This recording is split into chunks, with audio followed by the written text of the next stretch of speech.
Bonjour à tous, je suis ravie de vous revoir pour un nouvel épisode, cette fois-ci avec une créatrice de contenu qui parle de troubles du comportement alimentaire. J'ai hâte que vous voyez cet épisode parce qu'on parle d'image corporelle, on parle de trauma d'enfance, on parle d'émotions, on parle de nourriture. Regardez cet épisode parce que j'ai hâte, les troubles du comportement alimentaire ne sont pas assez discutés aujourd'hui et cette conversation a simplement été excellente. Je voudrais faire simplement une parenthèse. On parle énormément d'aspects corporels, de rapport du corps, etc., de comment on se voit, mais c'est quelque chose d'aussi beaucoup plus profond. C'est quelque chose d'émotionnel qui vient du passé et on voulait aussi aborder cet axe-là. Donc merci et bon visionnage. Coucou Laura. Bonjour Catherine. Merci d'être ici. Avec grand plaisir. Laura, comme je t'ai dit, ça fait très longtemps que je suis ton contenu. Je te laisse te présenter, tiens, parce que j'ai pas envie de le faire. On va laisser Laura le faire. Vas-y, je t'en prie. Alors moi j'ai 34 ans, je vis en Normandie, donc sur la côte normande, depuis quelques années maintenant. Donc je suis coach certifiée, je me suis spécialisée dans les troubles du comportement alimentaire et notamment la boulimie et l'hyperphagie. Voilà, ça va faire 3 ans que je fais ça maintenant. Avant, j'ai eu plusieurs métiers. Je suis passée par la case fac de médecine pendant quelques mois. Je me suis dit non, ça n'est pas pour moi, je n'ai pas le niveau intellectuel en plus. Et puis ensuite, j'ai passé le concours pour être infirmière que j'ai eu. Donc j'ai fait à peu près 1 an en école d'infirmière et en fait je voyais que c'était pas non plus pour moi. D'accord. Je l'ai tout de suite su en premier stage, enfin mon stage de première année. Et puis ensuite j'ai travaillé comme aide-soignante, donc toujours un peu dans la relation d'aide, tu vois, tout en sachant que je savais que je ne m'arrêterais pas à ça. Puis j'ai repris ensuite des études pour être assistante sociale pendant 3 ans. Et pareil, je me suis dit, oulala, de nouveau, c'est pas pour moi, mais cette fois je vais continuer. Voilà, ensuite j'ai travaillé dans diverses structures. Je suis partie aussi plusieurs fois à l'étranger. Et en fait, moi, ça faisait des années. En fait, quand j'étais en formation d'assistante sociale, c'est à ce moment-là que j'ai découvert le coaching. D'accord. Et que j'ai découvert aussi tout ce qui était communication, psychologie, j'en avais déjà fait aussi. Alors, je ne suis pas psychologue, attention, hein, mais j'avais des notions de psycho aussi via ma formation d'assistante sociale et d'infirmière. Et c'est des choses que j'adore, en fait. Et ça s'est fait un peu comme ça, de fil en aiguille, mais effectivement, ça faisait déjà quelques années que j'avais découvert, en fait, le coaching. Mais vu que j'étais pas sûre de moi encore, tu vois, je me disais aussi, Laura, continue, tu t'es formée en tant qu'assistante sociale, bah faut continuer, tu vois, un peu ce truc de normes sociétales, tu t'es formée là-dedans, donc continue. En fait, je sentais que j'étais pas alignée, j'étais pas à ma place, je sentais un complet désalignement. Et puis à un moment donné, j'étais à ça du burn-out, clairement. Et je me suis dit, non, bah là, stop, faut que j'arrête, c'est plus possible. Donc j'ai décidé de déménager, de prendre un job alimentaire et à côté de me former au coaching. Donc je faisais en fait les deux en parallèle. Et là, je me suis dit, bon, bah let's go, on y va. Si t'as un regret dans ta vie, ce serait ça. Parce que finalement, j'avais fait un petit peu tout ce que je désirais jusqu'à ce jour-là. Et là, je me suis dit, non, bah let's go, on y va et puis on verra bien. Donc ça s'est fait vraiment comme ça en fait. Ouais, donc on voit que dans le point commun, c'est vraiment les relations humaines. Oui. T'as vraiment envie d'aider l'autre. Mm. Pourquoi est-ce que t'as envie d'aider l'autre? Est-ce que c'est parce que t'avais aussi envie d'être sauvé par quelqu'un? Euh, En fait, depuis le lycée, je me souviens que je passais un temps fou sur Internet à essayer de trouver un métier qui pouvait me correspondre et ça a toujours été dans la relation d'aide, toujours. Bon, il y a eu aussi kiné, sage-femme, mais tu vois, toujours dans cette démarche d'accompagner l'autre, d'être au contact de l'humain. Mm. Je peux pas te dire si c'est parce que peut-être qu'effectivement j'ai eu besoin de sauver à un moment donné. Euh, Souvent on nous disait quand j'étais en formation d'assistante sociale, vous n'êtes pas là pour rien. Tu vois, et effectivement, on ne choisit pas un métier pour rien dans tous les cas. Euh, alors peut-être qu'effectivement, il y a un lien, sûrement même. Euh, mais je pense qu'il y a aussi une question de tempérament et ouais, de ce que tu aimes, ce que tu aimes moins. Mm. Et moi, j'adore la psychologie humaine, je trouve ça incroyable, vraiment. Mm. Et puis parce que pendant des années aussi, j'ai cherché à me connaître, à me comprendre. Et du coup, je me suis passionnée par tout ce qui est neurosciences, développement personnel. Et en fait, ça me semblait être la suite logique, en fait, tout simplement. Tu vois, c'était bah, la next step, en fait, comme on disait tout à l'heure en off. C'était vraiment la next step. Et voilà, mais peut-être qu'effectivement, il y a eu ce syndrome du sauveur. Et d'ailleurs, je pense que je l'ai, pour être honnête, je pense que je l'ai encore de temps en temps. Et là, je me dis, oula Laura, attends, fais attention. parce que c'est la personne avant tout, c'est son propre rythme, tu vois. Exactement, c'est pas toi au centre. Mais d'ailleurs, tu as C'est ça. justement un Instagram où tu parles de TCA et c'est à travers notamment, j'imagine, ton réseau aussi que tu peux aider les autres à côté de ton coaching, évidemment.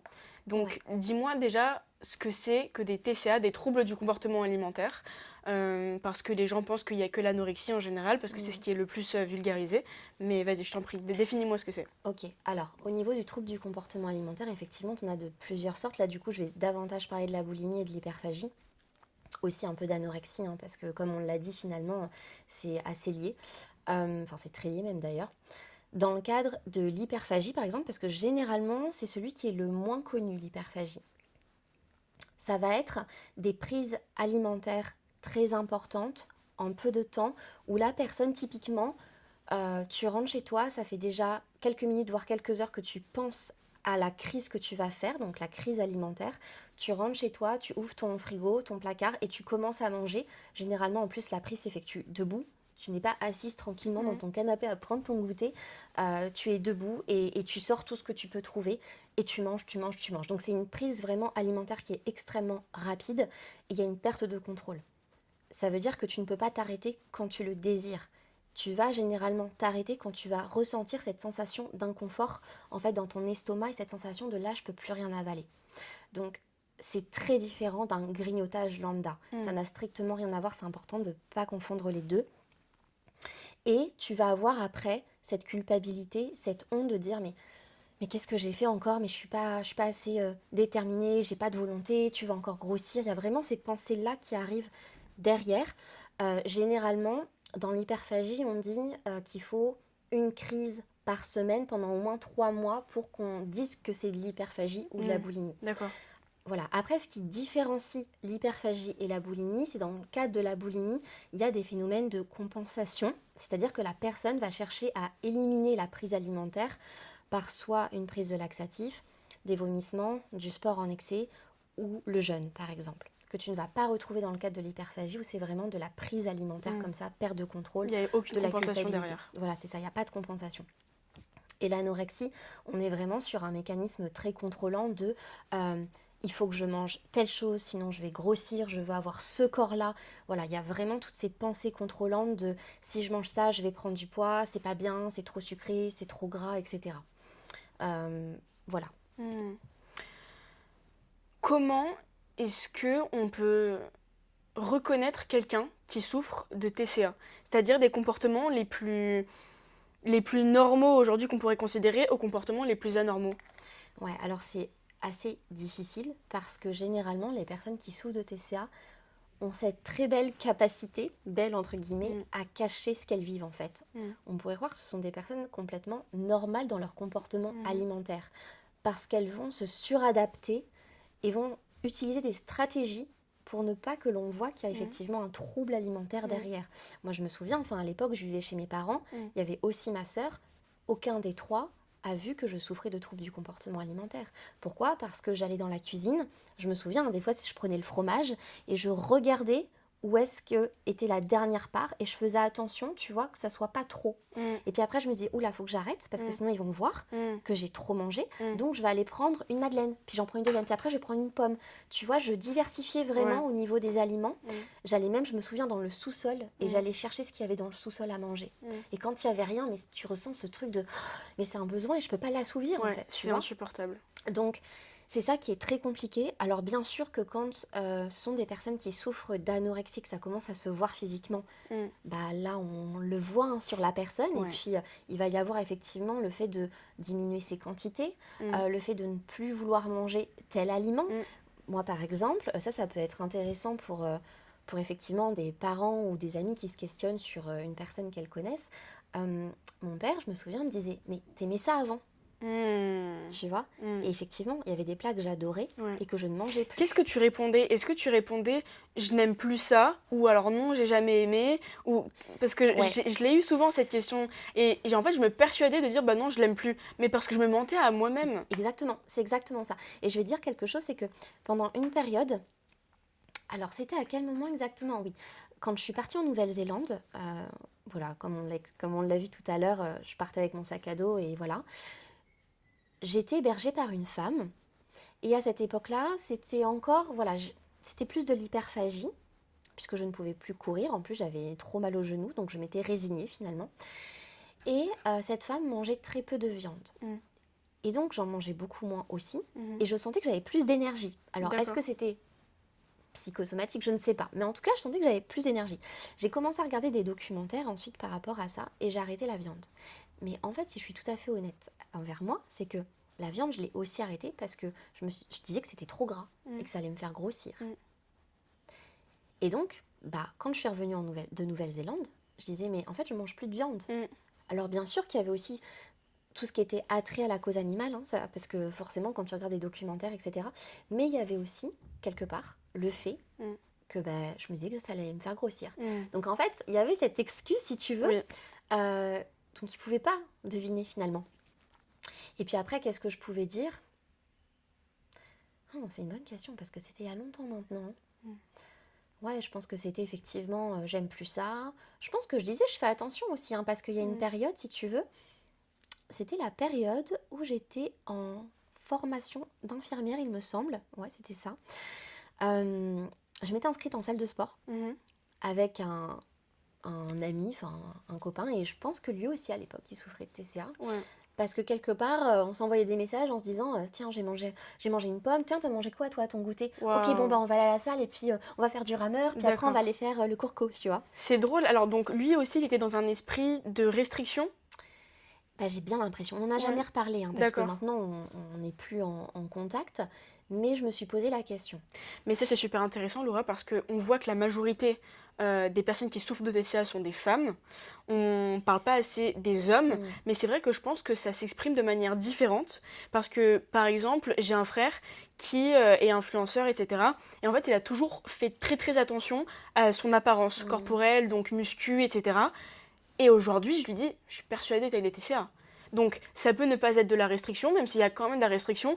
Il me dit que des fois, quand il se permet un cheat meal, il mange de manière excessive et après, il se sent ultra coupable, etc. Et en fait, il me décrit tellement de comportements qui sont des TCA et je lui dis, mais en fait, tu t'en rends pas compte, mais t'as des TCA parce que ça, c'est des troubles du comportement alimentaire. Donc, même les hommes, majoritairement, qui font de la musculation aussi, qui ont de la dysmorphophobie, mais du coup, d'un autre sens, ils pensent qu'ils sont pas assez musclés, etc. Ils ont des TCA et je trouve qu'on n'en parle pas assez. Complètement. Et c'est vrai que moi, sur mon compte Instagram, je m'adresse beaucoup aux femmes parce que je suis une femme et que c'est plus facile pour moi. Mais il y a des hommes parfois qui m'envoient des messages en me disant « Mais tu parles qu'aux femmes, ça veut dire que les hommes, ils n'ont pas TCA ?» Parce que moi, j'en ai, je dis « Si. » Les hommes ont aussi des troubles du comportement alimentaire. C'est juste que sur mon compte, je m'adresse aux femmes. Par contre, bien sûr que vous êtes les bienvenus. Mais oui, il y a des hommes qui en souffrent. Et peut-être, même sûrement, que c'est encore plus honteux. Parce que c'est vrai qu'aujourd'hui, on commence quand même à libérer la parole sur les TCA. Moi, à l'époque, je me souviens que j'en entendais pas parler, en fait. Puis voilà, à l'époque, les réseaux sociaux, c'était pas comme aujourd'hui. Tu vois, il y a 10 ans, tu trouvais pas facilement des personnes qui parlaient TCA. Aujourd'hui, il y a vraiment cette libération de la parole et je trouve ça génial parce que les personnes qui souffrent de TCA peuvent aller chercher des ressources. C'est quand même beaucoup plus accessible. Mais effectivement, que ça touche aussi les hommes, bien sûr. Est-ce que tu penses que il y a une augmentation de personnes qui sont touchées par les TCA avec les réseaux, avec la comparaison, avec tout ce qui est vulgarisé aujourd'hui, ou est-ce que c'est simplement qu'avant, on n'en parlait pas du tout et c'était même pas un diagnostic en fait qui existait, mais en fait on avait autant de femmes et d'hommes qui souffraient de TCA? Alors, j'ai pas la science infuse par rapport à ça, je pense qu'effectivement ça existait déjà avant, sûrement que c'est en augmentation aussi, parce qu'on vit quand même dans une société où il y a des idéaux sociétaux. En tout cas, c'est l'image qu'on peut voir via les réseaux sociaux, via la télévision, où il faut avoir quelque part ce corps parfait, ce corps limite même sans forme. Moi, je me souviens à l'époque, je me disais, j'ai les cuisses qui se touchent, c'est pas normal. Mais c'est complètement normal d'avoir les cuisses qui se touchent. Il y avait une traîne sur TikTok, non? Oui. C'était quoi déjà quand tu mesurais je sais plus le nom, mais oui, il y a eu plusieurs trends par rapport à ça. Et c'est tellement dangereux, tellement, parce qu'à un moment donné, on a juste une morphologie. Enfin, on peut pas changer sa morphologie comme on le souhaite, en fait. Et ce qu'il faut bien comprendre aussi, c'est que toutes les femmes ne sont pas faites pour entrer dans un taille 36. Moi, le jour où je suis passée de la taille 36 à un 38, Je me suis dit, mais mon Dieu, mais qu'est-ce qui se passe? Mais en fait, le corps humain évolue aussi, Mais en qu'est-ce que fait. ça veut dire quand tu dis mon Dieu, mais qu'est-ce qui se passe dans ta tête d'une manière plus introspective? Est-ce que tu te dis je vais plus être attirante, les gens ne vont plus m'aimer? Qu'est-ce qui se passait derrière? Pourquoi cette peur venait? Ouais, je me disais, mais en fait, je suis trop grosse.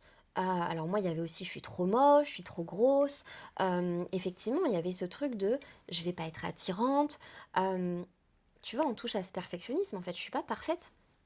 Donc j'ai moins de valeur. C'est ça, c'est j'ai moins de valeur. Mais parfaite selon quoi? Parce que justement, les idéaux Mm, de la société changent constamment. C'est-à-dire que complètement. le corps aujourd'hui qui est mis en avant d'une femme qui serait entre guillemets parfaite ne l'est pas du tout, ne l'était pas du tout il y a 30 ans, quoi. Oui, Même tu vois sur les tableaux, quand tu vas dans des musées, le corps des femmes était mais totalement différent et c'était un corps magnifique aussi. complètement. Et tu sais, je pense que ça m'a beaucoup aidé aussi de voyager parce que j'ai voyagé dans plusieurs pays, sur des îles aussi, notamment aux îles Samoa, où les femmes, généralement, ce sont des femmes qui sont très rondes.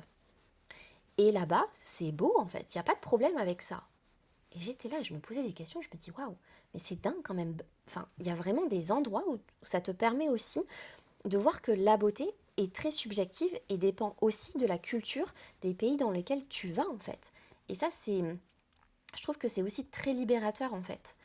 Et bien sûr que oui, les idéaux sociétaux évoluent avec le temps.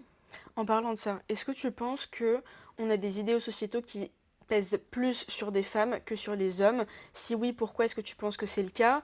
Est-ce que tu penses d'ailleurs que les hommes sont assez renseignés sur cette disparité d'idéaux sociaux et tout ce poids qui pèse, et principalement sur les TCA? Je pense que les hommes aussi en réalité sont victimes de ça, vraiment.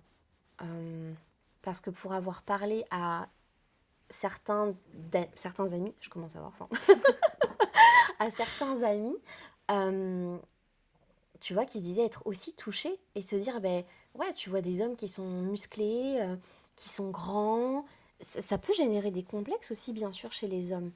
Après, je pense que pour les femmes, j'ai l'impression quand même qu'il y a une pression supplémentaire, Hmm. réellement. Qui irait dans quel sens? Quelle serait la différence? C'est que les hommes doivent être grands, musclés, avoir de grandes épaules larges, et la femme, elle doit être toute fine, pas de forme. Mais je pense que Autre dans chose. l'éducation aussi, tu vois, Dans l'éducation. c'est ce qu'on disait en off, moi je le vois bien avec mes coachés, la majorité de mes coachés, en fait, elles ont entendu de leur mère, voire parfois aussi de leur père, que les femmes doivent être minces, qu'il faut moins manger que les hommes. Donc déjà, tu vois, ça veut dire qu'ils ont une marge de manœuvre, en fait, les hommes.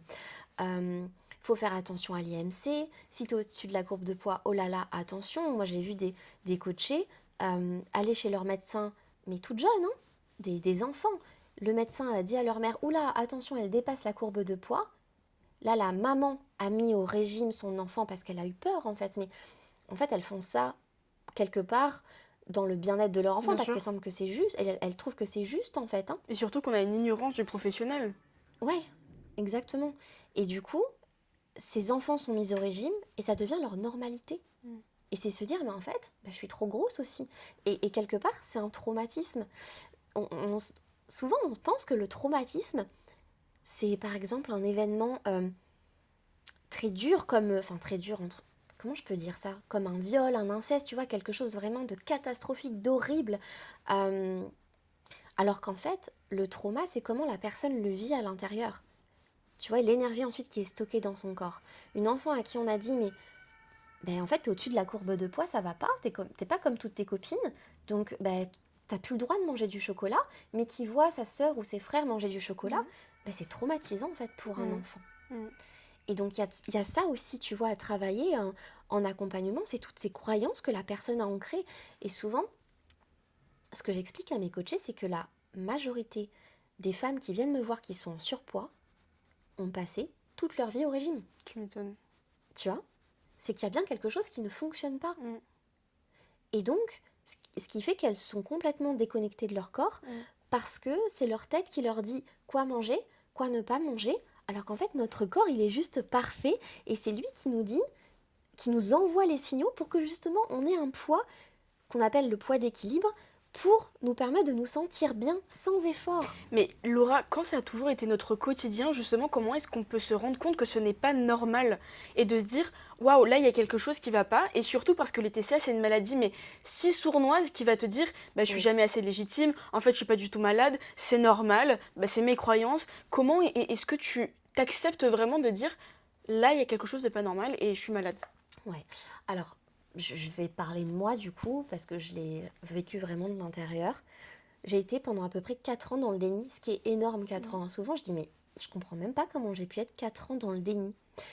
Mais c'est juste que, en fait, dans le cadre de l'anorexie mentale, en fait, souvent, on va se dire, non, mais c'est normal, je fais attention à mon corps, je fais attention à ma santé, donc je mange healthy, je mange équilibré, sauf qu'en fait, on ne se rend pas compte que là, on est déjà en train de virer vers l'orthorexie. C'est cette volonté de manger hyper sain tout le temps. Et ça, c'est pas normal. Et je fais le lien avec justement tout l'aspect sportif, ce domaine sportif où effectivement, il y a énormément de sportifs qui se disent mais faut toujours que je mange super sain. Et ils pensent que c'est normal. Ça ne l'est absolument pas. À partir du moment où tu as besoin d'un cheat meal pour t'accorder du plaisir et que ça déborde en plus, parce qu'un cheat meal, c'est pas juste un bon repas. Non, souvent, c'est quand même voilà, un gros repas, c'est un excès. Ouais. Pourquoi avoir besoin de faire ça? Ton corps, il est capable de tout réguler en fait. Et donc, voilà, c'est ça que c'est très vicieux en fait. Et moi, ça a été vraiment ce moment où je me suis observée et je me suis dit, mais Laura, c'est pas normal, tu commences ta compulsion alimentaire, parce qu'à l'époque, donc j'étais aide-soignante, je rentrais, il devait être 15h, quelque chose comme ça, je commençais ma crise, et quand ma mère revenait du travail, aux alentours de 17h30, ça m'arrivait d'être encore en crise, ou d'être sur une nouvelle crise.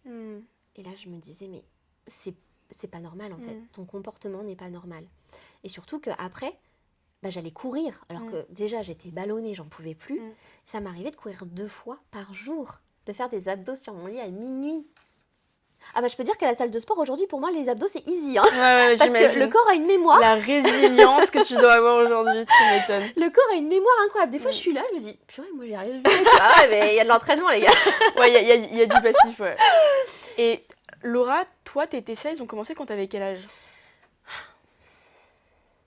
Alors, dans mes souvenirs, l'anorexie mentale a vraiment commencé vers, je dirais, 19 ans, quand j'étais aide-soignante, où là, vraiment, j'étais dans cette phase de restriction alimentaire. Je le dis souvent sur mes réseaux, mais je mangeais une tomate, des carottes râpées, une tranche de jambon, un kiri et un yaourt taille fine aux fruits 0%. Je mangeais des spécial K, bien sûr, pour le petit déjeuner, hein, les céréales sans goût. Et j'ai fait ça pendant 1 an, je mangeais plus de sucre, je mangeais plus de chocolat, alors que j'adore le chocolat. Et puis... C'est ma plus grosse frustration, hein, je confirme. Toujours du chocolat chez moi. Et au bout d'1 an, ça a basculé dans de la boulimie, ce qui a correspondu aussi avec la fin d'une relation avec l'un de mes ex, où finalement, quand c'était moi qui avais décidé de mettre fin à la relation, mais ça avait laissé comme un grand vide. Et donc, ce vide, je l'ai comblé d'une autre manière, en fait. Donc, il y avait bien sûr le fait que mon corps... Et j'avais créé une dette énergétique, en fait, avec mon corps. C'est que je lui donnais pas assez. Donc, à un moment donné, le corps dit stop. Parce que ce qu'il faut bien comprendre, c'est que ton corps est là pour te protéger. Il est là pour te maintenir en vie. Donc, il se moque que tu rentres dans un taille 34, un taille 36, un taille 38, un 40, peu importe. Lui, il veut que tu sois en bonne santé. Donc, il va toujours faire en sorte de te ramener à un poids qui soit ton poids d'équilibre. Donc forcément que si à un moment donné, tu t'es trop restreint, tu es en dette énergétique et ton corps va t'envoyer des signaux, notamment des signaux d'envie de manger, des signaux de faim, pour que tu manges davantage et pour que cette dette énergétique en fait, soit réglée en fait, tu vois. Et donc, il y a eu effectivement ce rebondissement avec la boulimie, où je compensais avec le sport à ce moment-là. Et puis après, ça a continué sur l'hyperphagie. Donc pendant 10 ans, j'ai alterné boulimie, hyperphagie, avec en filigrane des pensées anorexiques derrière.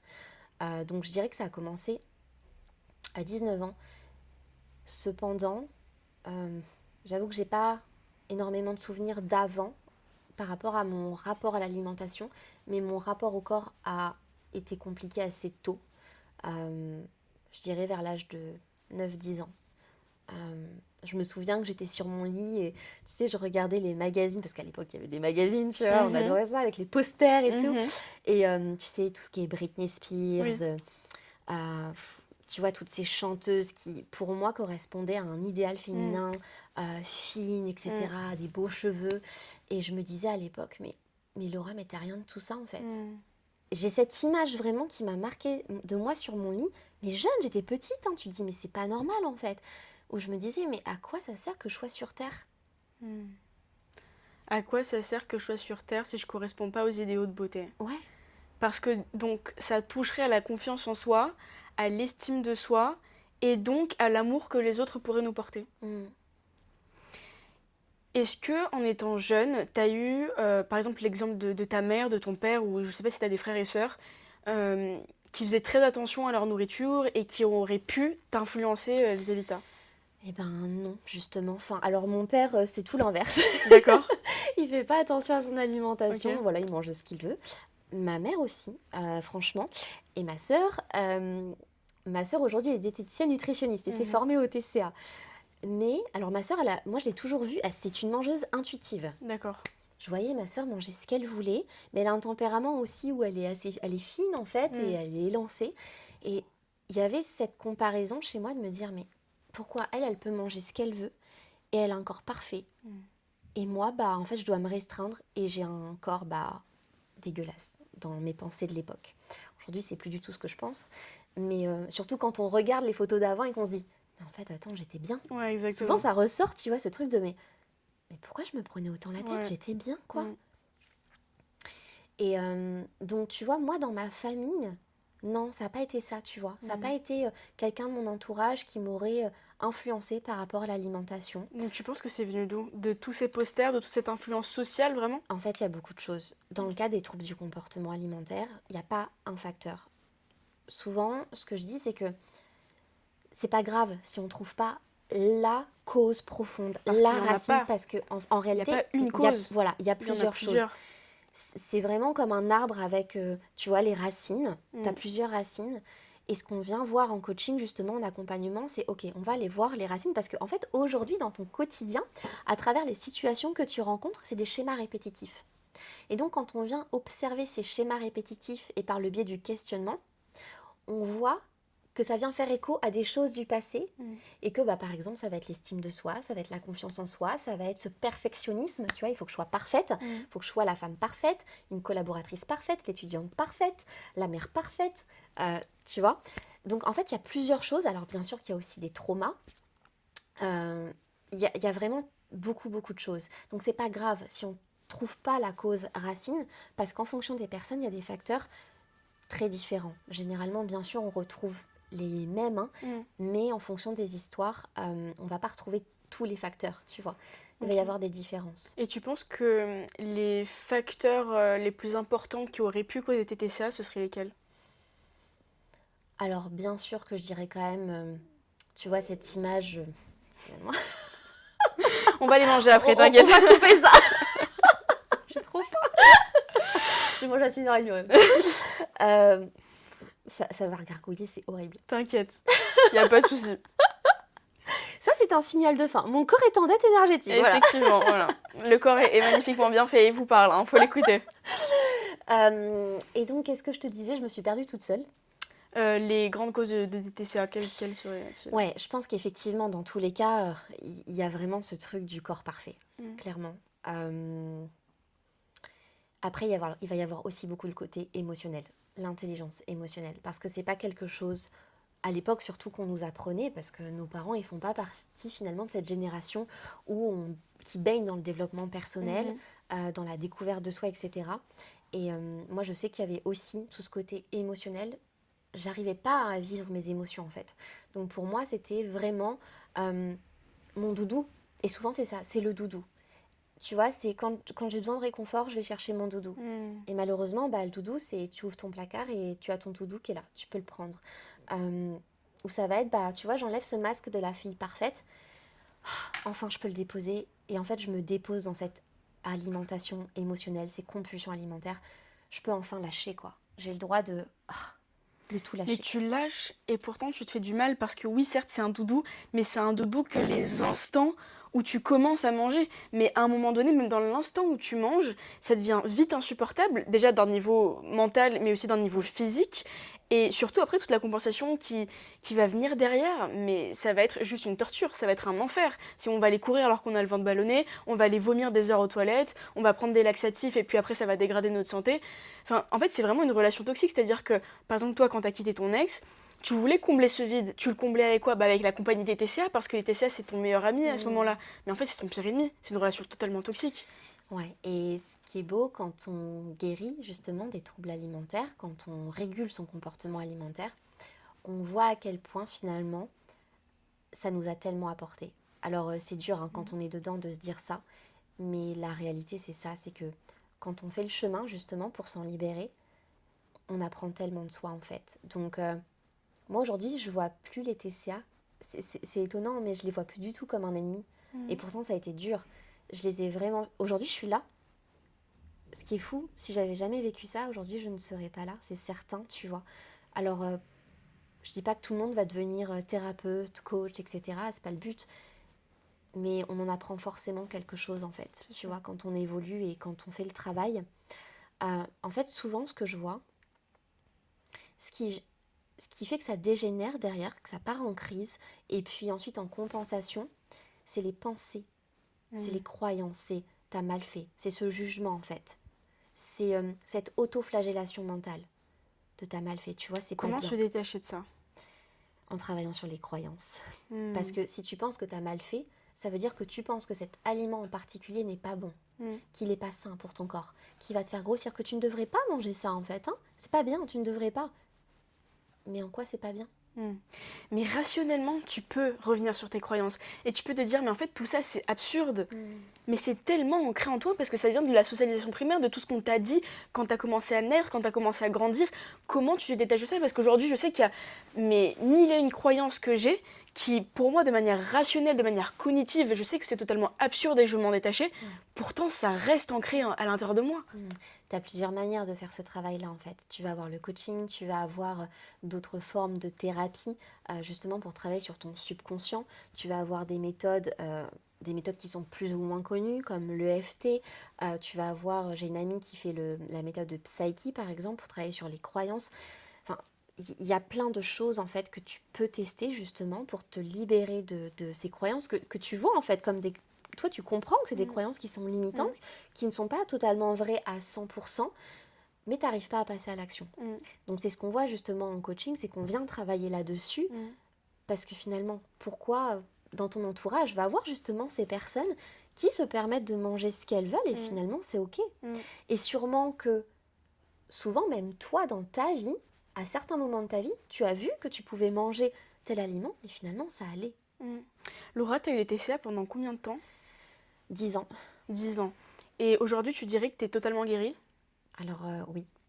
Et je sais que certains professionnels, et ça me fait tellement mal au cœur d'entendre ça, mais peut-être que pour certaines personnes c'est vrai, mais moi j'en suis pas sûre. Certains professionnels disent que ce n'est pas possible de guérir des TCA. Moi je suis convaincue du contraire. Je suis convaincue du contraire parce que je le vois sur moi. Pour avoir souffert de 10 ans de TCA et pour en être sortie depuis 4 ans, je t'assure Catherine qu'en 4 ans, j'ai vécu des challenges de vie qui auraient pu m'amener à compulser. Plusieurs fois, c'est certain.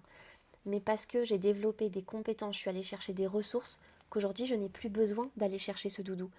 Pourquoi? Parce qu'en fait, souvent je dis qu'en coaching c'est de la rééducation cérébrale en fait. On vient créer d'autres circuits neuronaux pour que à mesure ce soit plus l'amygdale, qui est une petite partie de ton cerveau, qui gouverne et qui t'amène en fait à aller chercher la nourriture en fait.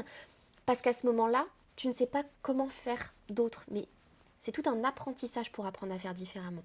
Et donc je suis convaincue que oui, c'est possible. Je le vois aussi des femmes sur les réseaux avec qui je parle, dans mes coachés, parce que aussi parfois elles me donnent des nouvelles des années plus tard. Au bout de 2 ans, quand tu as des nouvelles de tes coachés qui te disent ça va, tu sais qu'il y a eu des challenges de vie. Oui. Tu vois? Alors je dis pas, à un moment donné, pour certaines personnes, ça peut revenir, mais il y aura quelque chose à aller travailler. Tout simplement. Pour moi, c'est une opportunité d'aller voir, ok, qu'est-ce qui reste à travailler? Mais j'en suis convaincue. J'en suis convaincue aujourd'hui. Et ça, ça m'aurait semblé complètement utopique il y a quelques années de me dire, dans 10 ans, Laura, tu pourras manger ce que tu veux, tu auras zéro culpabilité. Tu pourras aller au restaurant 2 fois dans la journée, ce sera pas un problème, tu n'auras pas besoin de compenser. Vraiment, tu n'auras pas besoin. Aujourd'hui, je te dis, pour venir ici, j'ai marché, mais j'ai marché parce que j'adore marcher. Non pas parce que il faut que je calcule mes pas. Exactement, Tu vois. exactement. Donc, T'obtiens une liberté, mais qui doit être si galvanisante. Quel a été ton parcours personnel de la guérison? T'es allé chercher des professionnels de santé, tu t'es renseigné tout toi-même, ouais. enfin, vas-y, raconte-moi. Waouh, franchement, je pourrais même pas te dresser un tableau parce que moi, mon chemin de guérison, je le vois comme ça. Ouais, Tu vois, ouais. en essayant On pense plein que de c'est comme choses. ça, que c'est linéaire, mais en fait, ouais, il est totalement comme Tu ça. vois, en fait, moi, si tu veux, j'ai d'abord commencé, ça fait depuis que j'ai 16 ans que je vais voir des professionnels, D'accord. mais au début, j'allais chercher de l'aide, mais sur d'autres choses, pas sur les TCA. Et C'est-à-dire? bah, par exemple, sur des choses que j'avais vécues, tu vois, Hmm. mon questionnement sur quel est le sens de ma vie, qu'est-ce que je veux faire, pourquoi je j'arrive pas à trouver ma place dans le monde, des choses comme ça, tu vois, très profondes en fait, mais qui étaient très liées au TCA. Mais je ne disais pas que je souffrais de TCA. Hmm. Parce qu'au début, pour moi, j'étais pas légitime à en parler. Et puis, pour moi, ça me venait même pas en tête Mhm. d'en parler. Parce que je me disais, non, mais c'est rien en fait ce que je vis. C'est une composante de ma vie normale avec laquelle j'ai toujours vécu. Exactement. C'est tellement. Alors que ça semble illogique aujourd'hui. Donc, en fait, je suis beaucoup passée par des médecines alternatives. Tu vois, tout ce qui est énergéticien. Bien sûr que j'étais allée voir aussi des psychologues. Il y en a un qui m'a beaucoup aidée, mais en fait, quand je l'ai rencontré, c'était déjà plutôt terminé. Mais j'avais rencontré 2 psychologues, ça ne m'avait pas forcément aidée, mais elles n'étaient pas spécialisées TCA. En fait, ce que je vois, c'est que parfois, on sollicite un professionnel en espérant qu'il va nous sauver. On parlait de sauveur tout à l'heure. Moi, je me souviens que pendant des années, j'ai testé plein de choses et à chaque fois, je me disais, oh, j'espère que ce thérapeute va enfin pouvoir m'aider et va être en fait la baguette magique. Et si je l'avais pas, bah en fait, j'arrêtais au bout de 2, 3 séances parce que de toute façon, pour moi, il fallait que ce soit imminent, quoi. Ouais, impératif. Mais sauf que c'est pas possible. Mm. Parce que comme on l'a vu, bah, les TCA, c'est multifactoriel. Et c'est drôle parce que c'est aussi une facette du perfectionnisme. En fait, t'as tellement envie que, bah, maintenant, si j'ai envie de guérir, bah, faut que ce soit parfait. Et il faut que du jour au lendemain, bah, ça se termine. Et que du coup, le psychologue soit parfait et qu'on avance ultra rapidement. Exactement. Et faut que ce soit rapide. Comme la compulsion alimentaire. Ouais. Faut que ce soit rapide. J'ai pas le temps. J'ai pas le temps de me poser. Vite, vite, vite, vite. Et en fait, c'est ce qu'on retrouve effectivement dans les accompagnements. Des fois, moi, je vois des femmes qui sont impatientes. Mais en fait, ça fait 10 ans que tu souffres de TCA. Exactement. Donc ça va pas se libérer comme ça en 2 séances. Non. Il n'y a rien de magique en fait. Ça nécessite vraiment un travail en profondeur. Donc oui, pour certaines personnes, ça va plus vite, mais parce que ces personnes-là, il y a eu tout un chemin de fait derrière en fait. C'est pour ça, souvent, je dis aux personnes, ne vous comparez pas. Le rythme est très différent en fonction des personnes, en fonction de leur histoire, de ce qu'elles ont déjà essayé. On ne peut pas se comparer. Et c'est juste en fait. Mais oui, il y a vraiment cette quête de faut que je trouve un professionnel qui va régler tous mes problèmes. Et aussi souvent, ce que je lis en message privé, c'est j'ai tout essayé. Non, tu n'as pas tout essayé. J'ai fait un post d'ailleurs là-dessus, c'est impossible que tu aies tout essayé. Pourquoi? Parce qu'aujourd'hui, il y a tellement de directions différentes pour sortir des TCA. Okay. Il y a tellement de choses que tu peux expérimenter et même en complémentarité. Et admettons, tu vas voir un coach ou un psychologue, peu importe. Ça passe pas avec cette personne. Ça passe pas au niveau du tempérament, de l'énergétique, de sa manière de travailler. Mais peut-être qu'avec une autre personne, ça passera. Donc ce n'est pas parce que tu as essayé des choses que tu as tout essayé. C'est impossible. Au regard de tout ce que j'ai essayé, et encore, j'avais même pas tout essayé. J'aurais pu encore essayer plein de choses. Et parfois, on se cache un peu derrière ça. Non, mais de toute façon, j'ai tout essayé, ça fonctionnera pas. Ça fonctionnera pas si tu décides qu'à partir d'aujourd'hui, tu arrêtes. Exact. Ça, c'est certain. Exact. Je trouve que c'est déjà un énorme pas de reconnaître qu'on a des TCA, et de 2, de demander de l'aide, et de 3, de chercher de l'aide, et vraiment de se mettre dans ce processus. Quels sont les conseils que tu donnerais à une personne qui aujourd'hui souffre de TCA, que ce soit il y a 3 mois ça a commencé, ou alors il y a 10 ans, 15 ans, 20 ans? Qu'est-ce que tu lui dirais? Déjà, je dirais de s'observer. Mais de s'observer avec compassion, avec bienveillance. Parce que souvent, on est très dur envers nous-mêmes. Et c'est de se dire, bon bah, ok, je me vois faire là. Je vois que ce comportement-là n'est pas normal. Et sûrement que je l'ai mis en place il y a quelques années, il y a quelques mois, pour me protéger de quelque chose. Et donc mon cerveau a compris que, tiens, quand je fais ça, ça m'apaise. Donc en fait, il va le rechercher parce qu'il voit que le résultat est immédiat. Même si derrière on le sait, il y a le revers de la médaille avec les émotions inconfortables, la culpabilité, la honte, etc. Donc c'est déjà de s'observer et de s'apporter beaucoup de compassion en fait. Pour moi, c'est l'une des clés de la guérison. Et ensuite, c'est de se dire, ok, je suis légitime, déjà, je suis très légitime à aller demander de l'aide parce que ce que je vis n'est pas normal et qu'il y a des patterns qui se répètent dans ma vie, il y a des notions psychologiques à aller voir, je ne peux pas le faire toute seule en fait. À un moment donné, c'est aussi se dire, mais attends, ça fait combien de temps que ça dure? Ça va être quoi les conséquences si je continue comme ça? Si je reste toute seule? C'est ok de vouloir continuer toute seule, mais ça peut prendre des années, vraiment. Je l'ai vécu, donc je le sais. Et puis ensuite, c'est de se dire, si je me sens prête, ok, c'est quoi le prochain pas pour moi? Et c'est vraiment d'écouter son intuition. Parce que souvent, notre intuition, elle ne nous emmène pas par hasard à aller voir tel professionnel, à regarder tel compte Instagram. Et c'est juste parfois écouter sa petite voix. Alors souvent, la tête va dire, ouais, mais non, t'es pas assez malade, ça Mais sert à oui, rien. parce que la voix des TCA crie beaucoup plus fort que la voix de la guérison, juste l'intuition. Ouais. Comment tu fais dans ce cas-là? En fait, c'est aussi respecter son rythme. J'ai envie de dire, c'est ok si là, aujourd'hui, tu te sens pas encore en capacité d'aller demander de l'aide. Mais juste, observe-toi, apporte-toi de la compassion, va chercher peut-être des ressources gratuites, parce qu'aujourd'hui, on peut trouver plein de ressources gratuites. Et quand tu sentiras que là, il est temps pour toi d'aller demander de l'aide, vas-y. Parce que forcément, que quand tu es accompagné, déjà la personne s'est formée. Et en plus, si elle l'a vécu, elle a fait tout ce chemin. Elle sait ce qui fonctionne et ce qui ne fonctionne pas. C'est comme si toi, tu veux aller gravir l'Himalaya. Tu vas demander à un guide qui a déjà gravi l'Himalaya. Il va t'accompagner parce qu'il sait. Il sait quel matériel il faut, quelles ressources tu dois avoir, comment tu dois mettre ton pied à ce moment-là. Mais c'est exactement pareil avec les TCA. Et donc voilà, c'est aussi s'apporter de la bienveillance là-dedans, à se dire, ok, je me sens pas encore capable d'aller demander de l'aide, mais se questionner et se demander, mais qu'est-ce qui fait que je me sens pas encore capable? Qu'est-ce qui fait que je vais essayer toute seule? Il y a quoi derrière? Qu'est-ce qu'il y a en dessous ça? Parce que souvent, il y a ce truc de, je suis une femme forte, indépendante, je vais me débrouiller toute seule, je veux prouver aux gens. Mais en fait, t'as rien à prouver à personne. C'est ta vie, et souvent, on agit comme si la vie, elle n'allait pas passer. Mais la vie, elle passe. Elle passe et on perd des années de vie. Parce que clairement, quand on souffre de TCA, c'est des années de vie en moins. Parce qu'on est gouverné par, effectivement, ces troubles alimentaires. Donc on est en total désalignement.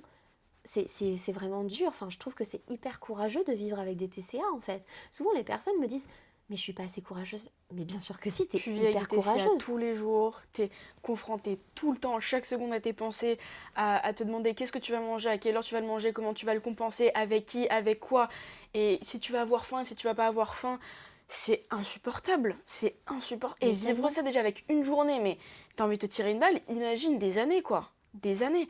T'es toute seule, t'es chez toi, tu fais tes crises, tu passes des heures et des heures à gâcher ta vie en train de manger, en train de vomir, parce que c'est désespérant, c'est ça qui est désespérant. Et dans ce processus de demande d'aide, comment est-ce que tu fais comprendre à ta famille et à tes proches que tu souffres de TCA parce que des personnes qui savent pas ce que c'est des TCA peuvent d'abord penser que c'est un caprice, t'as pas envie de manger ça, ou alors tu manges ça, etc.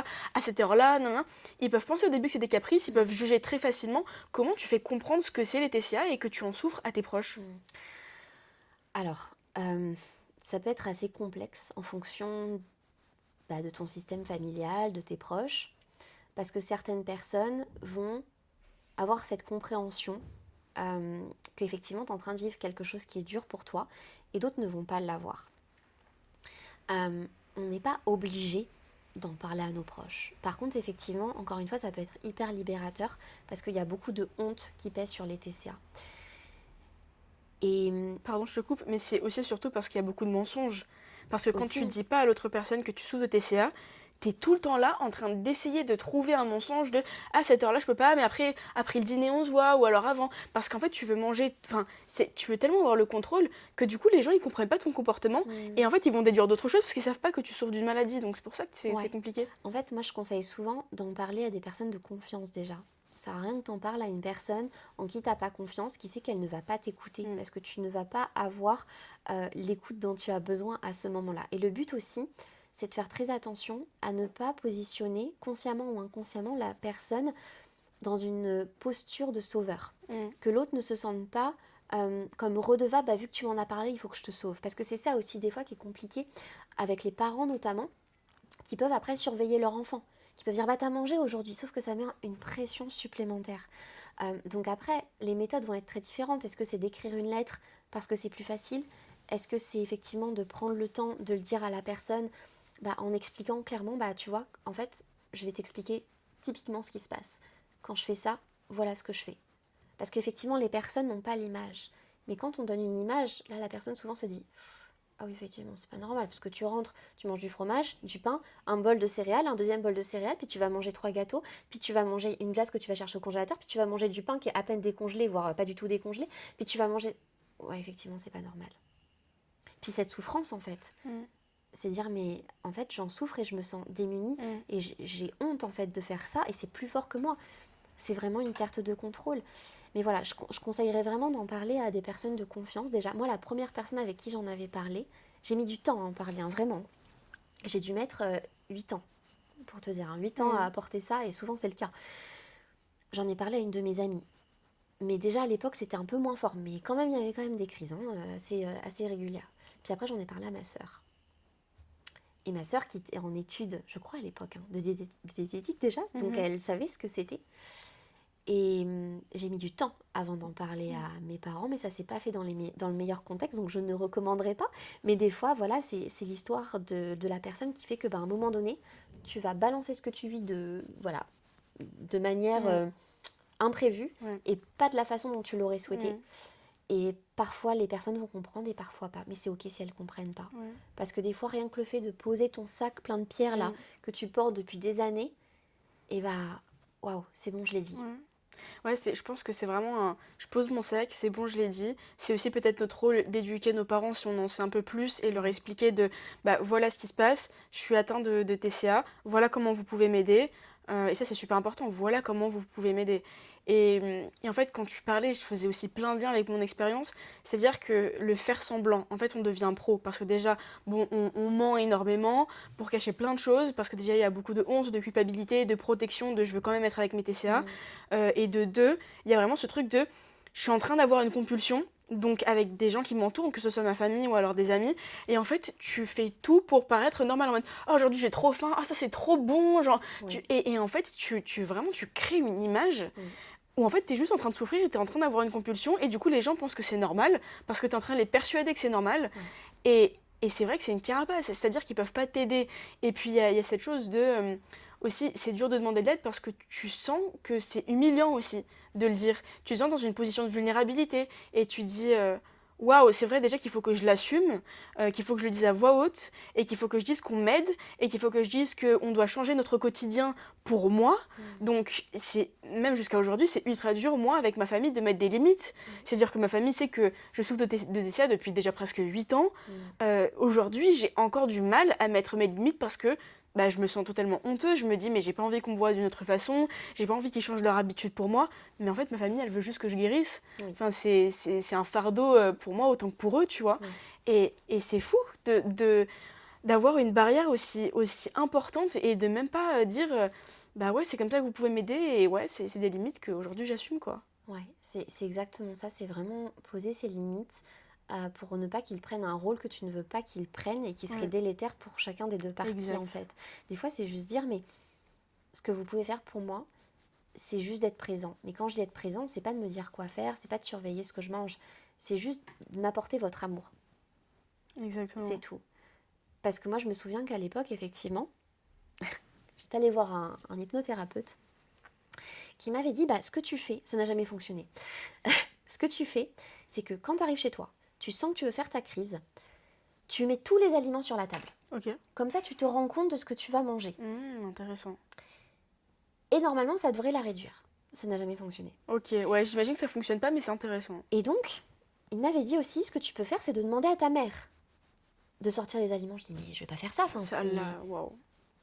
Non, C'est pas possible. Et j'en avais quand même parlé à ma mère. Puis en Mm. fait, je me suis dit, non, pour moi, c'est pas ok de faire ça. C'est Ça m'aide pas. Ça m'aide pas du tout. humiliant. Et donc, ma mère me disait, quand elle rentrait le soir, et par amour pour moi, bah, ça a été, t'as fait une crise aujourd'hui. Ouais, Puis en fait, pareil. je suis là.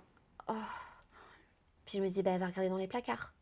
Puis L'échec. voilà, tu vois. L'échec. Et du coup, ça me pressurisait encore plus. Ouais. Parce que du coup, il y a cette pensée qui est, bah, elle attend de moi que je guérisse vite. Ouais, exactement. Tu vois Pareil. Et ça Pareil. met cette pression en fait, C'est exactement supplémentaire. ça. C'est tous les jours des appels de savoir alors t'as fait une crise aujourd'hui, t'en as fait combien, t'es sûr que ça va? Parce que c'est de la préoccupation, c'est de l'amour. Mais en fait, il y a encore plus de pression. Laura, il y a une question qui me taraude énormément, c'est notamment avec les relations amoureuses. Parce que je trouve que c'est totalement différent. Il y a des fois où j'étais totalement mitigée et je disais donc à la personne avec qui j'étais, notamment au début de la relation, voilà, j'ai des TCA, j'ai pas envie que ce soit un fardeau et j'ai pas envie qu'on en parle, mais je veux juste que tu le saches. Ok. Et d'autres fois où j'ai vraiment essayé de le mobiliser en train de lui dire j'ai des TCA, voilà, voilà, voilà, et de manière détaillée, et que lui, il me mette dans ce processus. Donc j'étais vraiment partagée dans le fait de savoir est-ce que je lui en parle ou est-ce que je lui en parle pas, est-ce que ça va être un fardeau, j'ai pas envie que ce soit un fardeau aussi pour lui, et que du coup il prenne peur, et que, tu vois, qu'est-ce que tu me dirais à moi, à l'ancien moi qui était mitigé entre ces deux Ouais, c'est intéressant. situations. En fait, ça dépend encore une fois du contexte, de la relation que tu as avec cette personne-là aussi. Euh, je te demanderai déjà si tu te sens en confiance avec lui. En quoi c'est important pour toi aussi de lui partager. Qu'est-ce que tu attends de lui? Parce que des fois, on peut attendre des choses inconsciemment aussi. Et quelle réponse est-ce que éventuellement tu recherches de sa part? Après, je pense qu'il n'y a pas de bonne ou de mauvaise réponse. Si toi, tu ressens que c'est important pour toi de lui exprimer ce que tu vis, donc là, c'est important de se poser la question. Ça peut être intéressant de se dire, ok, en quoi c'est important pour moi de lui exprimer? Mais si tu ne te sens pas prête, bah, c'est ok aussi, encore une fois. Donc, je pense qu'il n'y a pas de bonne réponse ou de mauvaise réponse, encore une fois. Que ça dépend vraiment de plusieurs facteurs, en fait. Et encore une fois, je pense que ce qui est important quand on partage cette problématique à notre conjoint, notre partenaire, c'est vraiment de garder cette responsabilité en fait pour nous. Qu'ils ne se sentent pas responsables de ce qui est en train de se passer et de ce qu'ils pourraient faire pour toi. Parce que là, effectivement, on va tomber dans ce qu'on appelle le triangle de Karpman, je ne sais pas si tu connais, Non, dis-moi. avec le sauveur, le persécuteur et la victime. Et donc, si toi-même, quand tu lui exprimes les choses, tu te positionnes comme une victime, le risque étant que lui se positionne comme un sauveur. La difficulté dans ce jeu relationnel, c'est ce qu'on appelle un jeu relationnel, c'est que si chacun prend cette position, à tout moment, les positions peuvent évoluer. Dans le sens où, si ton partenaire te dit, t'envoie des messages tous les jours pour te dire que t'as fait une crise, et bien là, le risque, c'est que tu le positionnes comme un persécuteur. Mais il me saoule, il me demande toujours ce que j'ai mangé, ça commence à me saouler. Et puis toi, tu vas lui dire, non mais c'est bon, ça suffit, etc.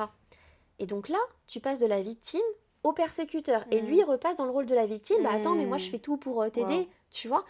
Et en fait, la seule possibilité pour sortir de ça, c'est de s'en extraire. Et du coup, de ne pas se positionner comme une victime, juste de dire, écoute, je vis quelque chose de difficile depuis des années et je sens que pour moi, c'est important de te le partager parce que j'ai pas envie d'avoir un masque avec toi et j'attends rien de toi. Vraiment, j'attends pas que tu fasses quoi que ce soit, bien au contraire. J'ai juste besoin de te le partager parce qu'on a cette belle relation tous les deux et que j'ai pas envie de porter un masque avec toi. Voilà ce que je vis et j'attends rien de toi. Juste que tu sois, juste que tu restes tel quel en fait et qu'on continue notre histoire. Mais par contre, si effectivement tu lui dis, bah voilà, c'est dur pour moi, j'ai tenté des choses, etc., que quelque part, tu le positionnes inconsciemment dans un rôle de sauveur, bah là, lui, il va se dire, oulala, il peut prendre peur aussi, est-ce Mais alors, est-ce qu'il pourrait pas y avoir un juste milieu où en fait, ça prend tellement de place dans ma vie que je peux pas le nier ou ne pas en parler parce que ça va revenir énormément. Mais même si je me mets pas dans une place de victime et donc l'entraîner dans une place de sauveur, je vais attendre quand même qu'il m'aide des fois. Par exemple, imaginons, on est ensemble, je fais une crise d'angoisse ou alors je fais une crise de boulimie ou des choses comme ça. J'ai pas envie qu'il soit passif et qu'il se dise je m'en fous, je continue ma vie quoi. J'ai quand même avoir envie et besoin d'avoir un minimum d'aide. Bah, dans ces cas, c'est de l'exprimer. Ok. En fait, on en revient toujours, je trouve, à la communication. Mhm. Et si c'est trop pour la personne, tu pourras pas lui empêcher que ce soit trop pour lui, en fait. Oui, bien sûr. Tu vois. Je pense que c'est vraiment ça, c'est être capable d'exprimer son besoin sur le moment et de demander à la personne si c'est OK pour elle. Tu vois, de ne pas la forcer, en fait. Bien sûr, bien sûr. Voilà, je suis en train de vivre ça. Du coup, je ressens telle émotion, en fait, je suis pas bien. Donc, j'aurais besoin de ça. J'aurais peut-être besoin que tu sois là pour moi, que tu puisses m'écouter. Est-ce que c'est OK pour toi de le faire? Si c'est pas OK, bah, c'est juste, en fait, tu vois. De ne pas non plus, finalement, forcer la personne à faire quelque chose. Parce que là, ça met une pression aussi sur l'autre. De le faire vraiment avec beaucoup d'amour, beaucoup de bienveillance. Et si la personne, elle est ouverte à ça, bah, j'ai envie de te dire tant mieux. Si pour la personne, c'est trop compliqué, bah, tu pourras pas l'empêcher de partir si elle sent que c'est trop dur pour elle, en fait. C'est ça aussi, ça dépend de la qualité de la relation, de la solidité de la relation et de chacun, en fait. Comment est-ce que dans ces 10 ans de TCA, t'as su gérer des relations amoureuses? Comment est-ce que tu en as parlé? Est-ce qu'ils ont compris? Est-ce qu'ils ont été là pour toi? Est-ce que certains oui, est-ce que certains non? J'en ai jamais parlé. D'accord. Mais parce que les relations amoureuses, pour moi, ça a été... Alors, comme ça aussi, hein, tout comme les TCA. En fait, j'ai été en couple assez jeune. Mon premier petit copain, j'avais 15 ans. Ouais, 15 ans, je crois. 15 ans et demi. On est restés 3 ans ensemble. Juste après lui, j'ai eu une deuxième relation qui a duré 3 ans aussi. Donc finalement, je me suis retrouvée après célibataire vers l'âge de 21 ans. Et cette dernière relation était compliquée pour moi, dans le sens où je me sentais très oppressée. C'était pas une relation qui était très saine en soi. Voilà, c'était quelqu'un qui était assez oppressant, qui était jaloux, mais je ne lui en veux pas parce qu'il avait aussi tout son passif derrière lui. Ce qui fait que pendant des années, je ne voulais plus être en couple. C'était trop pour moi. J'avais eu l'impression pendant 1 an et demi, 2 ans de vivre avec un sac plastique sur la tête et de ne plus pouvoir respirer. Et du coup, en fait, je voulais juste plus avoir de relation avec un homme. Et je me suis un peu... par contre, je me suis mise toute une carapace, hein, réellement. Je m'en suis aperçue a posteriori. Et puis après, bah, comme je te l'ai dit, j'ai beaucoup voyagé, donc j'ai fait des rencontres à l'étranger, mais dans ma tête, je savais qu'il n'y aurait rien, parce que j'allais revenir chez moi dans tous les cas. Donc c'était sécurisant. Mais quelque part, j'étais dans la fuite aussi affective. J'avais un attachement très évitant. Je peux encore l'avoir, beaucoup moins, parce que j'ai travaillé sur des traumas, des choses, etc. Mais j'étais vraiment effectivement dans cet attachement évitant.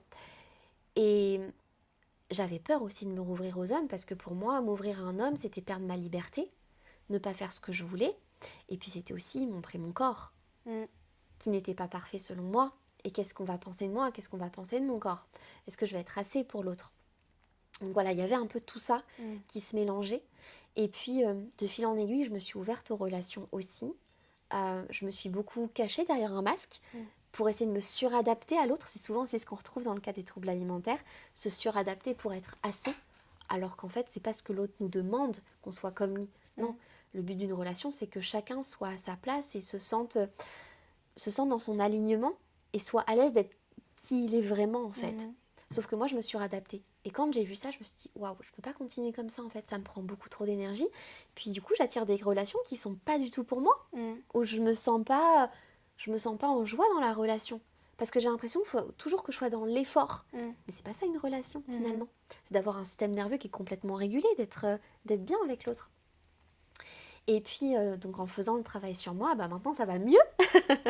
Mais du coup, bah, si tu veux, les relations où ça a été mieux, bah, je ne souffrais plus de troubles alimentaires. Donc finalement, j'en ai jamais trop parlé. Avec l'un de mes ex, effectivement, j'étais plus sur la fin. Il y avait des compulsions peut-être une fois tous les 2 mois, quelque chose comme ça. Et du coup, je jugeais pas utile d'en parler. Mais Mhm. je pense qu'il y avait encore de la honte. C'est même Mm. pas je pense, c'est sûr. Mm. Donc je n'en parlais pas. Mais c'est vrai que souvent avec mes coachés, on en vient à cette question de ok, est-ce que c'est pas le moment Mm. de l'exprimer à Mm. l'autre? Parce que sinon, effectivement, on cache beaucoup de choses. Et puis, il y a cette couche de honte, en fait. Et le fait de dire les choses, je trouve que ça permet vraiment d'avancer. Donc voilà, du coup, moi, j'ai pas eu un parcours amoureux très linéaire, tu Mhm. vois. Mhm. Voilà, j'ai rencontré des personnes, mais pas au stade où la relation était suffisamment solide pour que je puisse en échanger avec la personne, en fait. Hmm. Alors, c'est drôle parce que je vois pas les choses comme ça dans le sens où j'attendrai pas que la relation soit assez solide pour que j'en parle parce Mm, qu'en fait dès le départ ça va m'empêcher de faire plein de choses mm, et il y aura des comportements qu'il va pas forcément comprendre s'il sait pas que j'étais TCA et je pense que bon après peut-être que je suis une personne qui a énormément besoin d'expliciter les choses dès le mm, départ et je déteste les non-dits, les implicites et en fait juste pour qu'ils comprennent depuis le départ bah voilà je peux pas faire ça maintenant parce que j'étais TCA et je dois faire ça maintenant parce que j'étais TCA parce que mm. malheureusement, contre ma volonté, ça contrôle encore énormément beaucoup de Ouais. choses dans ma vie, tu vois. Donc, et des fois, c'est un peu délicat parce que tu vas quand même donner une grande partie de vulnérabilité à l'autre personne, tu vas lui expliquer ce par quoi tu es en train de passer, tu sais pas si elle va comprendre, donc des fois, ça peut être un peu dur de l'exprimer. Ouais, je pense qu'effectivement, encore une fois, ça dépend vraiment des personnes. Ça Oui. dépend de là où tu en es sur ton chemin Mm.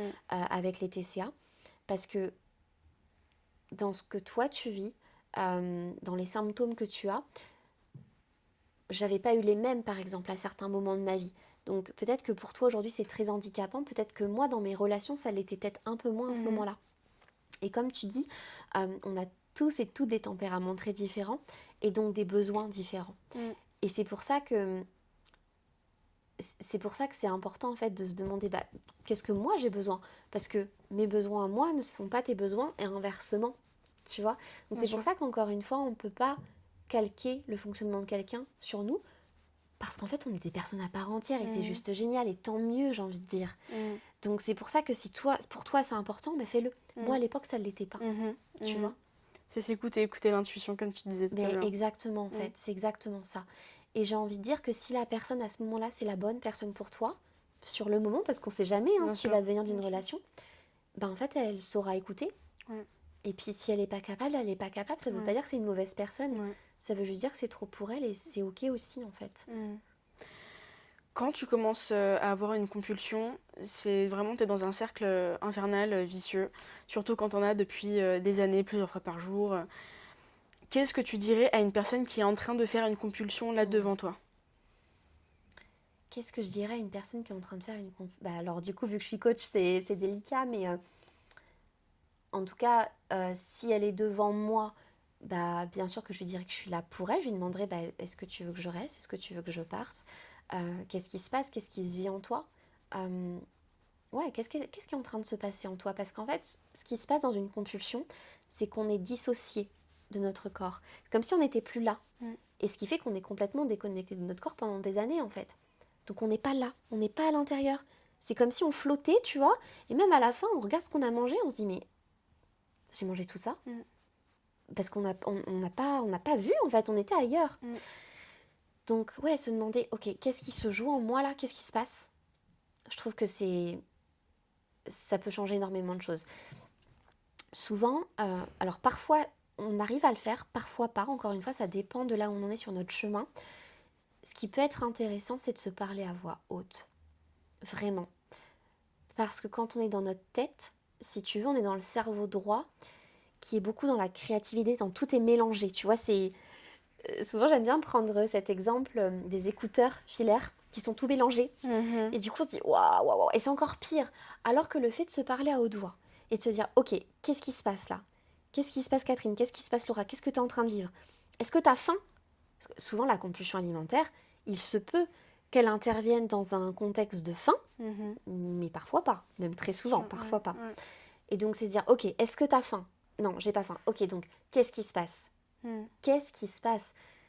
Il y a plein de causes différentes à une compulsion alimentaire et c'est ce qu'on voit justement en coaching, en posant les questions, on arrive à Mhm. comprendre euh, d'où elle vient cette compulsion alimentaire. Est-ce que c'est parce que tu t'es restreint? Est-ce que t'as de la restriction cognitive? Mais c'est fou parce que quand t'es dans la crise, t'arrives pas à te poser de Mais questions, non, en mais fait. bien sûr, T'arrives pas à être rationnel parce que, comme non. t'as dit, t'es totalement dissocié Oui. de ton corps.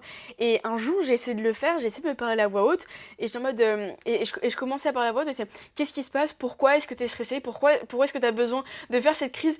Et en fait, t'as tellement besoin de la faire qu'à un moment, tu shut down ton cerveau. Oui. Tu dis, là, je me pose plus de questions du tout.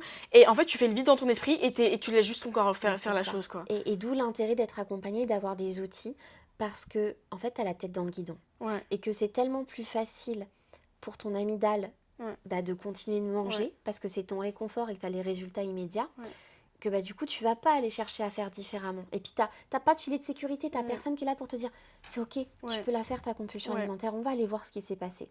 Et on va comprendre, et tu vas développer des compétences, justement, pour te permettre de ne plus avoir besoin à terme de cette compulsion. Parce qu'il y a forcément une cause.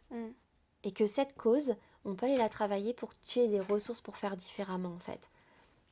Mais pour moi, la base déjà, et ça a changé énormément de choses pour moi, après une compulsion alimentaire, quand il y a la culpabilité, la honte, c'est vraiment être là pour soi et se demander pardon. Et demander pardon à son corps. Parce qu'en fait, notre corps, il nous veut que du bien. Et on a l'impression que notre corps est le problème. Mais notre corps n'est pas notre problème. C'est pas le problème, notre corps. Lui, il subit. Oui, exactement. Et moi, je me souviens, la première fois que j'ai fait ça, j'ai posé ma main sur mon ventre et je me suis dit, ok, pardon, vraiment pardon. Juste, je sais pas comment faire autrement. Je vais trouver, mais là, je sais pas. Tu vois, ça me donne des frissons. Ouais, moi aussi. Et je me suis demandé pardon à moi aussi. Et là, tu es en train de reconstruire la relation avec toi. Tu es en train de créer quelque chose. C'est magnifique. Et ça, pour moi, c'est la première clé. Parce que le problème de la culpabilité, c'est que ça vient créer le trouble du réconfort. T'es pas bien, ça génère des émotions désagréables et de nouveau, tu vas faire une compulsion, etc., etc. Donc, en fait, c'est vraiment le serpent qui se mord la queue. Mais oui, c'est ça. C'est parce qu'en fait, c'est une ordre de jugement qui vient et qui t'achève, en fait, après la crise. Et en fait, c'est ça qui fait le plus mal, je pense. Et c'est drôle parce que il y a peu de temps, ma nutritionniste m'a dit, en fait là, il faut que tu pratiques l'autocompassion. Et elle m'a dit, tu vas prendre un papier et tu vas écrire pardonne-toi et tu vas le coller au-dessus de ta cuvette, enfin de tes toilettes.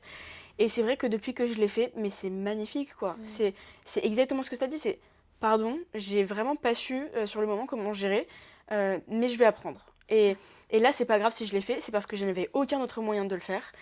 Et je vais avancer. Et ça me donne des frissons, c'est un truc de fou, mais c'est tellement ça, c'est l'autocompassion, c'est tellement une clé gigantesque dans les TCA. Ouais, parce que souvent, les crises, c'est ça, en fait. C'est cette intolérance et c'est ces pensées jugeantes. Exactement. Parce que, en fait, c'est ce que je te disais tout à l'heure, c'est que aujourd'hui, je peux manger exactement ce que je mangeais il y a 10 ans, mais la différence, c'est que je vais pas me juger et je vais pas partir dans le foutu pour foutu, ce qui fait que je vais m'arrêter. Mais ces pensées qui viennent te dire, t'as bien trop mangé, c'est n'importe quoi, encore une fois, t'es allé trop loin, de toute façon, foutu pour foutu, on recommencera demain, donc vas-y, c'est l'orgie. C'est ça. Mais parce qu'en fait, ton cerveau se dit, oulala, elle va me remettre à la diète demain, donc c'est maintenant, quoi, faut que j'en profite. Exactement. Tu vois ? C'est maintenant ou jamais, quoi. Et quand tu fais le travail de montrer à ton cerveau que, non mais regarde, demain, il y aura encore du Nutella, il y aura encore de la brioche, il y aura encore. Et au début, tu vas manger un peu trop, en fait, et c'est même normal, j'ai envie de dire. Parce que tu es en train d'expérimenter les extrêmes. Tu as expérimenté la restriction assez forte, et là, tu es en train d'expérimenter la compulsion, où c'est l'orgie alimentaire. L'être humain, souvent, a besoin de toucher les extrêmes pour venir retrouver un équilibre. Exactement. Et donc, accepter ces extrêmes, c'est accepter ensuite de s'ajuster. Mais effectivement, ça demande de la compassion et de se dire, ok, là, j'en ai eu besoin. Et d'où l'intérêt vraiment d'être accompagnée, d'être aidée, de se dire, ok, là, j'y arrive plus toute seule. Moi, il y a un jour, et ça, je m'en souviendrai toute ma vie, c'était c'était en 2019, je crois. 2019, j'avais déménagé à 2 heures de route de ma ville natale, du coup, et j'avais changé de job. J'étais assistante sociale dans une structure, moi je connaissais pas du tout, assistante sociale d'entreprise, j'y connaissais rien. Et je m'étais dit, parce que souvent c'est ce qu'on se dit, je change de vie, c'est bon, ça va aller mieux. Les casseroles, elles sont toujours derrière nous. Je suis partie à 25 000 km, les casseroles, elles étaient là. Et en fait, à l'époque, j'étais en colocation, donc on était 2. dans la maison. Et j'ai fait de nouveau des crises avec la nourriture de ma colocataire. Et là, je me suis dit, mais c'est pas vrai. Je me vois encore, il y avait un escalier. Je me vois sur l'escalier à pleurer, à me dire, mais c'est pas vrai, je pensais que c'était terminé. Et ça revient. Parce que ça s'était calmé. J'étais partie en voyage, ça s'était calmé. C'est revenu. C'est revenu. Je me suis dit, mais c'est pas vrai. À l'époque, j'avais contacté une association qui proposait des groupes de parole. En me disant, ils vont m'orienter vers un spécialiste. J'appelle et on me répond. À l'époque, donc la présidente de l'asso me dit « Je suis vraiment désolée.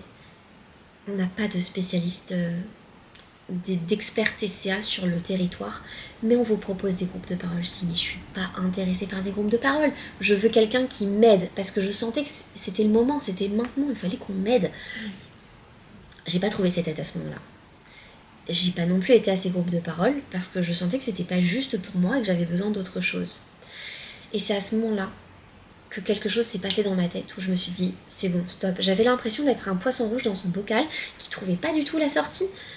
Et là je me suis dit il faut que ça s'arrête. Là c'est bon, let's go, on commence le travail, on va chercher de l'aide, peu importe par quoi on commence, mais faut y aller en fait. Et c'est là où justement j'ai commencé à aller voir des thérapeutes, etc. Il y avait des choses qui s'étaient déjà passées, tu vois, parce que j'avais déjà travaillé sur moi, j'écoutais des podcasts, etc. Mais c'était encore là.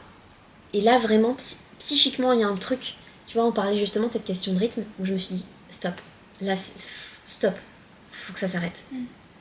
Donc certaines personnes ont le déclic, certaines ne l'ont pas. Moi, à ce moment-là, je l'ai eu en me disant, là, c'est trop, c'est trop. Je pensais que c'était réglé, et ça revient. Je peux plus vivre ce que j'ai vécu pendant 10 ans, quoi. Laura, si tu devais résumer ta philosophie de vie en une phrase, ce serait laquelle? Elle est vraiment dure ta question, quand même. Ma philosophie de vie... En vrai, je pense que c'est vraiment s'écouter. Mais pas écouter sa tête, qui est constamment dans l'intellectualisation, mais écouter son cœur et son âme. Et on en revient avec les TCA, c'est exactement ça. Quand la tête commence à prendre trop de place, on oublie ce que notre corps nous demande. Je peux pas te faire une phrase, je parle trop. C'est pas grave. Si tu devais résumer en une phrase, essaye alors. Ouais, d'écouter son intuition et d'écouter son cœur. Pour moi, ça c'est... Ouais, ça c'est ma phrase. Magnifique, j'adore. Mais si tu voulais continuer ta réflexion, tu peux, hein. je veux pas te couper. Tu sais qu'on va être encore là 1 heure. Vraiment, ouais, je te jure, j'avoue.